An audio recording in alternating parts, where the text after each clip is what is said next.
Setelah selamat dari serangan tanpa henti dari pasukan tentara bayaran, karyawan kilang minyak Cina Yutihime akan dikeluarkan dari gedung oleh tim keamanan swasta dari Cina. Tim tersebut dipimpin oleh komandan yang bernama Nagaluo, yang sekarang menatap setengah dari foto keluarga yang sudah lama tidak dilihatnya. Ketika mereka sampai di pabrik, mereka merasa tempat itu rusak berat karena selalu diserang para pemberontak. Mereka bertemu dengan kepala perusahaan Profesor Cheng, yang segera mulai membagikan rencana evakuasinya. Mereka tidak punya pilihan selain melewati jalan raya kematian untuk dapat mencapai zona hijau. Sementara mantan marinir Askris bertemu dengan saudaranya Henry, yang memimpin sekelompok tentara bayaran yang suka diolok-olok oleh Chris. Henry membawa sejumlah besar uang dengan misi, mereka harus menculik penjahat internasional yang sedang diekstraksi ke zona hijau. Namun Chris menolak tawaran itu. Setelah itu Chris kembali ke desanya, di mana ia merawat sekelompok anak yatim piatu. Pompa air desa saat ini rusak. Jadi Owen datang untuk melihatnya. Kerusakannya parah dan membutuhkan banyak uang untuk memperbaikinya. Jadi Chris mulai mempertimbangkan kembali tawaran Henry. Kembali ke pabrik, Luo dan timnya menyiapkan rencana untuk melindungi warga sipil. Sementara karyawan yang bernama Mei melihat dari jendela, dan belum berani untuk menghadap Luo. Keesokan paginya, mereka mematikan semua komputer dan Cheng memasukkan kunci ke dalam tasnya, yang dia berikan kepada Mei. Kemudian tim memandu karyawan untuk naik ke sekelompok bus. Mereka tidak menyadari bahwa seorang pengkhianat memberi tanda pada bus yang akan membawa Cheng. Mei akan berada di bus Luo, yang membuatnya tidak senang. Helikopter yang membawa tim akan bergerak maju ke zona hijau, jadi tim itu akan bergerak sendiri mulai sekarang. Saat bus lepas landas, Mei secara tidak sengaja menjatuhkan buku catatannya dan mengungkapkan bahwa ia memiliki separuh gambar lainnya. Di sini kita baru mengetahui jika ternyata Mei adalah putri Luo. Namun semua upaya Luo untuk membuat percakapan ramah diabaikan. Akhirnya mereka mencapai jalan raya kematian, yang merupakan bagian dari jalan yang dipenuhi jebakan dan mobil hancur yang jatuh ke tangan pemberontak. Ini adalah area yang sangat berbahaya dan hampir tidak ada yang selamat saat melewatinya. Ada anak-anak yang meminta bantuan di mana-mana, tetapi mereka juga bagian dari perangkap. Ketika mereka menemukan dua mobil menghalangi jalan, Luo hanya mendorong mereka dengan bagian depan bus untuk membuka jalan. Hal-hal mulai meledak di sekitar mobil yang hancur, namun tim harus terus maju. Karena mereka mengetahui itu semua tipuan untuk memikat orang yang tidak bersalah. Melihat kekhawatiran Mei, Luo berjanji akan melindunginya, tapi Mei langsung menyangkalnya. Mei mengatakan jika ayahnya akan melindungi siapapun yang diperintahkan dalam misinya, dan dia tidak terlalu peduli dengan keluarganya sendiri. Jika tidak dia tidak akan meninggalkan putrinya dan istrinya yang sedang sekarat. Bus melintasi jalan raya kematian tanpa masalah, tapi kemudian mereka menemukan badai pasir menutupi jalan di depan. Ini sangat tidak masuk akal, karena sebelum berangkat mereka sudah memeriksa cuaca. Dan seharusnya hari ini akan cerah. Karena tidak punya pilihan lain, mereka mulai berkendara melewati pasir, dan Luo menyadari bahwa itu tidak seperti badai biasa.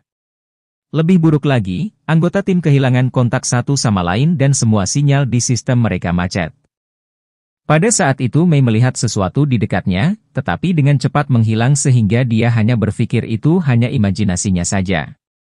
Namun Mei sebenarnya benar, ternyata Chris dan tentara bayaran mengikuti bus melewati badai. Mengikuti bus dipilih berkat tanda yang ditinggalkan pria itu sebelumnya. Setelah berada di posisinya, mereka menembakkan kail di bus terakhir untuk mendekatkan mobil, lalu menggunakan peron untuk memanjatnya sebelum meledakkan mobil. Karena kendaraan masih terikat pada bus dengan kabel. Hal ini menyebabkan kaca depan bus terpental dan retak. Ini memberi dua tentara bayaran kesempatan untuk menerobosnya, dan segera melumpuhkan penjaga sebelum mengambil alih bus. Sementara itu, dua tentara bayaran lainnya melompat ke bus berikutnya dan masuk juga. Namun di sini penjaga memberi mereka pertarungan yang adil. Setelah saling melucuti senjata, penjaga dan tentara bayaran mulai bertarung satu lawan satu, tetapi hanya membutuhkan beberapa pukulan sebelum penjaga tersebut ditinju melalui jendela dan keluar dari bus. Untungnya dia berbaring tepat pada waktunya untuk menghindari tertabrak. Tentara bayaran mengambil alih bus ini juga, dan keluar dari jalan untuk mengakhiri misi mereka. Setelah itu Henry dan tentara bayarannya menyandera beberapa penumpang bus. Dan Chris menjadi marah karena menyadari jika yang mereka tangkap adalah warga sipil, dan bukan penjahat. Beberapa menit kemudian, bus utama akhirnya meninggalkan badai dan menyadari bahwa mereka kehilangan 2 kendaraan. Mereka mencoba menghubungi penjaga namun tidak bisa terhubung. Karena hal ini, Luo jadi yakin jika badai yang mereka lalui adalah badai buatan dan tidak alami. Helikopter kembali untuk membantu dan membawa Luo dan Mei untuk mencari di daerah yang terkena badai. Lalu mereka menemukan musuh telah menggunakan mesin jet untuk mendorong pasir yang menyebabkan badai. Helikopter mengikuti jalan yang diambil truk dengan mesin dan menemukan salah satu bus dengan seorang penjaga, yang memberitahu mereka bahwa orang Amerika berada di balik semua ini. Helikopter lainnya melewati jalan yang berbeda dan menemukan mobil tentara bayaran. Kedua pihak langsung melepaskan tembakan, dan penjaga berhasil menabrak mobil tentara bayaran hingga meledak. Chris adalah pengemudi yang sangat baik, dan memandu mobil lain untuk menghindari semua tembakan. Sampai akhirnya mereka menemukan tempat di mana mereka dapat berhenti dan berlindung. Untuk menembak kembali dengan lebih efisien. Helikopter mencoba berbelok untuk menangkap mereka dari belakang, tetapi tentara bayaran menembak lebih dulu dan menyebabkannya jatuh. Sementara itu, anggota tim lainnya naik bus ke zona hijau. Helikopter Luo menemukan bus terakhir dan menemukan sebagian besar penumpang ada di sana. Tetapi ternyata para pemberontak telah menyandera Cheng dan asistennya. Kembali ke tentara bayaran, mereka tiba di markas dan Chris mendorong Henry. Menuntut untuk mengetahui apa yang telah menyeretnya. Pada saat itu terungkap bahwa tentara bayaran telah disewa oleh Owen, yang merupakan pemimpin kelompok yang menyerang kilang. Dia menjelaskan bahwa dia lelah bekerja untuk perusahaan minyak. Dan sekarang dia berencana untuk mencuri semuanya untuk dirinya sendiri. Yaitu untuk menghasilkan lebih banyak uang. Dia juga menawarkan Chris pekerjaan sebagai petugas keamanannya, karena ia berpikir Henry terlalu muda dan gampang putus asa. Chris menolaknya dan pergi. Yang mengabaikan permintaannya adiknya untuk tetap tinggal. Setelah itu Henry mencoba memberitahu Owen bahwa mereka tidak membutuhkan Chris dan dia dapat melakukan pekerjaan sendiri. Tetapi Owen menjawab dengan menembaknya hingga mati. Anak buah Henry kemudian menembak tentara bayaran yang bukan bagian dari tim pribadi Owen. Beberapa saat kemudian, Luo kembali ke helikopter dan melihat Chris lewat. Dia mempertimbangkan untuk tidak menembak dan memutuskan untuk mengikutinya saja. Helikopter kehabisan bahan bakar. Jadi mereka akan menjatuhkan Luo dan pergi. Sementara itu Chris kembali ke rumahnya dan meninju bingkai foto dengan diliputi rasa bersalah. Kemudian salah satu anak memintanya keluar dan bermain, dan saat itulah Luo menemukannya. Dia mengambil bola dan mulai melemparkannya ke arah Chris. Dan mulai menuntut jawaban. Tetapi Chris menolak untuk mengatakan apapun. Ketika anak itu menyela untuk meminta bola, Luo tidak ingin membuatnya takut dan berpura-pura pergi. Tetapi sebenarnya dia masih mengikuti Chris. Setelah itu, Chris pergi dengan truknya untuk bertemu dengan Henry di tempat biasanya. Namun ketika dia memasuki gedung yang ditinggalkan, dia sangat terpukul menemukan mayat saudara laki-lakinya. Yang telah mati ditinggalkan Owen hanya untuk mengejeknya. Luo perlahan masuk juga, tapi Chris yang menyadari kehadiran Luo langsung menyerang Luo. Dan perkelahian pun terjadi antara mereka. Keduanya adalah petarung yang hebat, dan terus mengajukan pertanyaan saat mereka saling melempar banyak tendangan dan pukulan, tetapi keduanya menolak untuk menjawab. Chris mengeluarkan pisau, tetapi Luo tahu langkah untuk menghentikannya. Keduanya menggunakan benda apapun yang dapat mereka temukan di ruangan untuk menyerang. Kemudian Chris mencoba mendorong kendaraan ke arah Luo, yang menyingkir tepat pada waktunya dan menyeret tubuh Henry bersamanya agar tidak terjepit. Luo akan melempar granat. Tapi Chris menghentikan perdebatan yang akhirnya membuat mereka menyadari bahwa mereka memiliki musuh yang sama. Saat itu segerombolan orang-orang Prancis datang meminta uang, ternyata Owen juga telah menipu mereka. Saat mencoba untuk memberitahu mereka Chris secara tidak sengaja menarik pin dari granat, dan orang Prancis pergi sebelum granat itu meledak. Kemudian Chris dan Luo memasang kembali pin untuk mencegah ledakan, sebelum memeriksa keluar untuk memastikan orang Prancis. Tapi ternyata mereka juga kembali ke truk mereka untuk mengambil senjata dan melepaskan tembakan. Duo itu bergegas kembali ke dalam dan mulai berdebat lagi tentang menemukan peluru yang tepat. Dan karena mereka tidak dapat menemukan apa yang mereka butuhkan. Chris akhirnya membuat lubang di dinding. Lalu Luo memberinya granat yang kemudian dilemparkan melalui lubang tersebut. Setelah granat meledak, tembakan tiba-tiba berhenti, jadi Luo mengambil kesempatan untuk mengeluarkan senjatanya dan meminta jawaban dari Chris lagi. Tetapi Chris telah keluar untuk memeriksa truknya. Ia pun menemukannya dalam keadaan hancur. Setelah itu Chris akhirnya memberitahu Luo tentang Owen. Setelah itu mereka memasang seikat granat untuk meledakkan gedung sebelum mereka pergi. Sementara itu Owen membawa Cheng dan sandera lainnya ke kilang, karena dia ingin Cheng memberinya akses ke cadangan minyak sehingga dia bisa mencuri minyak. Awalnya Cheng menolak, jadi Owen mulai membunuh para sandera untuk membuatnya bicara. Tapi yang terakhir ternyata adalah putranya sendiri. Jadi dia akhirnya menyerah dan memilih untuk menyelamatkannya. Cheng menjelaskan bahwa kunci komputer dan kodenya tertinggal di tasnya, jadi tidak dia milikinya sekarang. Owen menjadi marah, sehingga putra Cheng menyuruh mereka melacak ponselnya. Kembali ke desa. Luo dan Chris kembali untuk memeriksa anak-anak. Mei mendengar telepon Cheng berdering di dalam tas dan mengangkat panggilan, tetapi penelepon segera menutup telepon itu. Luo menelepon timnya dan mengonfirmasi bahwa semua karyawan selamat sampai di zona hijau. Setelah itu, dia menemukan Chris menghibur anak-anak dengan sebuah lagu. Kemudian ia memutuskan untuk bergabung dengan Chris yang bertingkah seperti binatang seperti lirik lagu. Kemudian keduanya pergi keluar untuk makan. Dan Chris mengungkapkan dia menemukan buku catatan Mei yang tergeletak di sekitar. Lalu dia mengambilnya untuk menambahkan nomornya karena dia ingin menggoda pemilik buku itu, tetapi semua komentar cabulnya segera berhenti ketika Luo mengatakan kepadanya bahwa pemilik buku itu adalah putrinya. Meskipun hubungan mereka sekarang menjadi canggung, Chris menceritakan bagaimana dia kehilangan ayahnya dalam pertempuran untuk negaranya.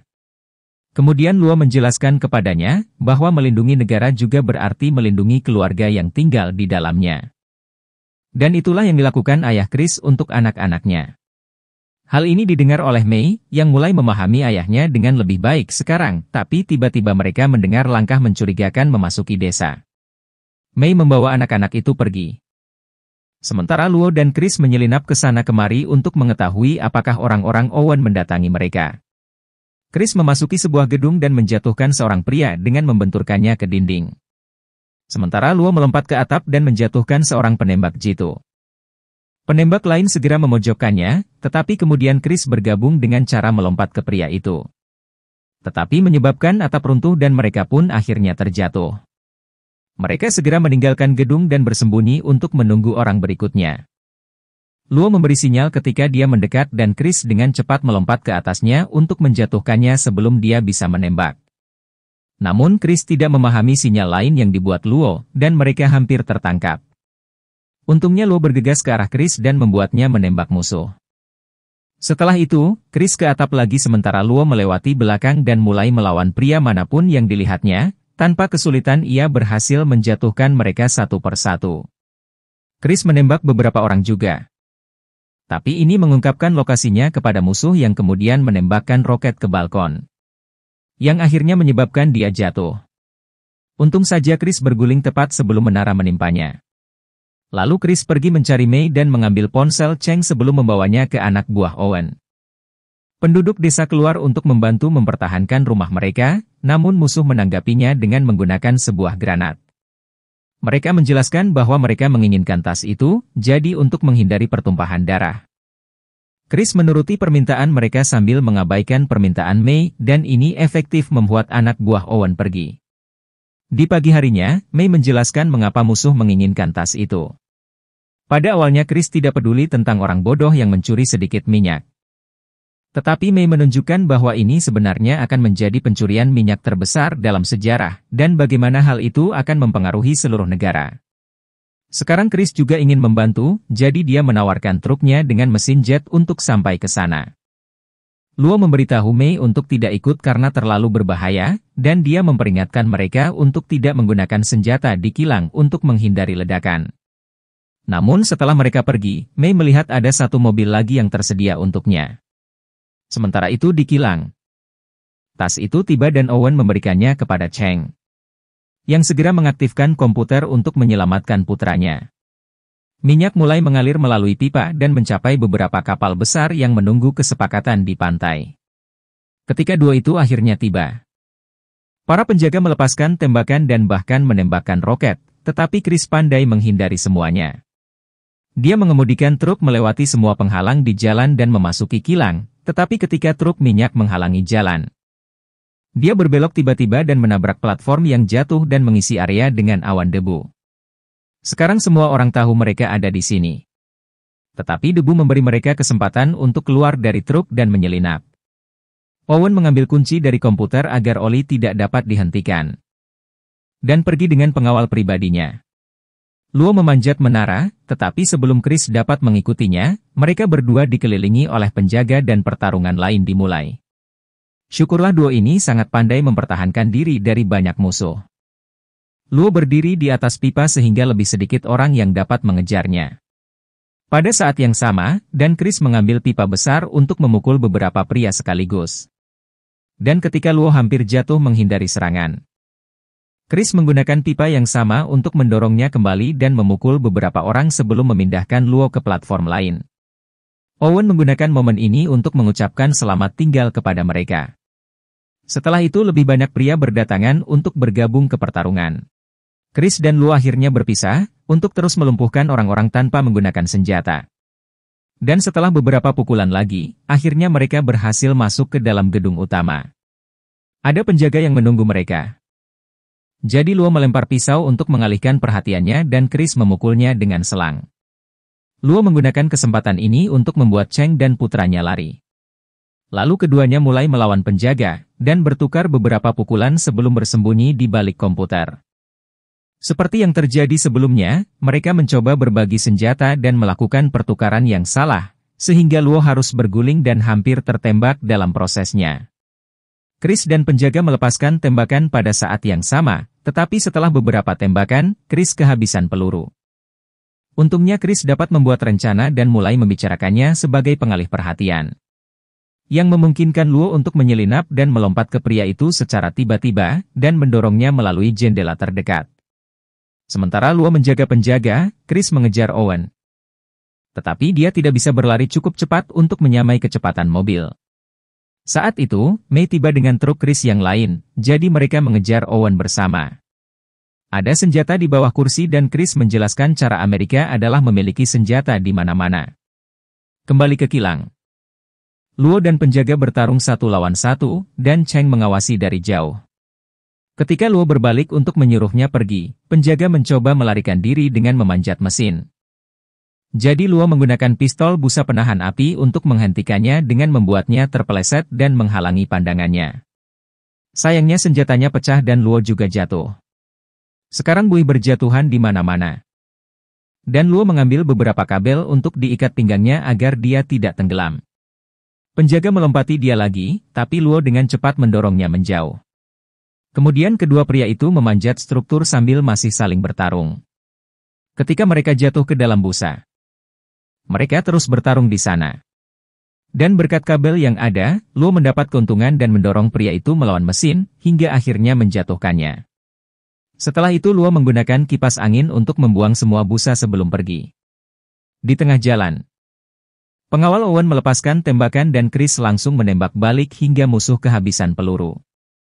Kemudian mobil Owen keluar dari jalan raya, yang mengira truk tua Chris tidak akan dapat bertahan di gurun. Ada beberapa bukit di depan mereka. Dan Mei berhasil melewati bukit pertama tanpa masalah. Tetapi bukit kedua terbukti lebih keras yang akhirnya membuat mobilnya mogok. Mei dan Chris tidak tahu harus berbuat apa, tapi untungnya Luo muncul dengan truk mesin Z dan ketiganya mengejar Owen lagi. Mereka menyadari bahwa truk itu terlalu lambat. Tetapi Chris mengungkapkan bahwa mesin tidak hanya berguna untuk membuat badai pasir. Dia menekan sebuah tombol dan mesin Z itu pun bekerja, yang membuat truk melaju dengan kecepatan tinggi. Yang memungkinkannya mencapai truk minyak dan menabrak salah satunya. Truk minyak terbang tinggi dan mendarat di truk lain, memicu rangkaian ledakan yang membuat Owen kehilangan semua minyak dan membuat mobilnya terbang juga. Pengemudinya meninggal karena luka bakar. Tetapi Owen selamat dengan hanya setengah wajahnya yang rusak.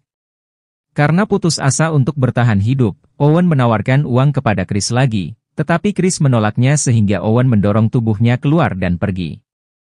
Luo mencoba mengejarnya, tapi tangki truk bocor dan menimbulkan lumpur, membuat truk macet. Chris memberitahu Mei untuk menekan tombol lain dan ini akan mengaktifkan dua kereta luncur samping yang memungkinkan truk meluncur melewati pasir menggunakan tenaga mesin.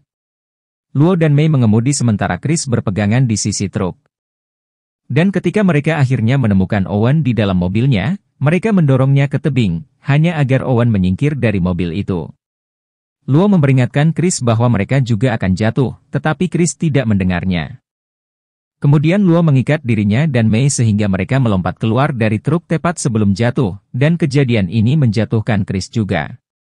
Saat pasangan itu mendongak, mereka menemukan tali diikat ke mobil Owen, dan saat Owen menyadarinya, dia memutuskan untuk membawa mereka turun bersamanya. Mobil keluar dari tebing dan Owen menyeringai berpikir dia menang, tapi untungnya Luo memotong tali tepat pada waktunya sehingga dia dan Mei mendarat dengan aman di platform batu. Setelah Owen mengalami kematiannya, Mei dan Luo memanggil nama Chris tanpa hasil. Pada saat itu Mei menemukan Luo memiliki buku catatannya dan membukanya untuk melihat dia menyatukan kembali potongan gambar. Ayah dan anak perempuan berdamai dengan pelukan. Namun momen manis itu diinterupsi oleh Chris yang telah mendaki menyelamatkan diri. Mereka membantunya dan argumen lain dimulai dengan Luo saat Chris mencoba mendekati Mei. Mereka menyadari bahwa mereka terjebak di sana. Jadi satu-satunya cara mereka untuk keluar adalah mulai berteriak minta tolong. Sementara itu, tim Luo mengepung kapal yang mencuri minyak dan menangkap semua orang yang terlibat. Beberapa saat kemudian, ketiganya berhasil diselamatkan dan mereka kembali ke desa. Lalu mereka memperbaiki pompa air dan berhasil membawa air kembali. Perayaan diinterupsi oleh tim yang mengumumkan bahwa mereka memiliki misi baru dan Luo mengundang Chris untuk bergabung dengan mereka.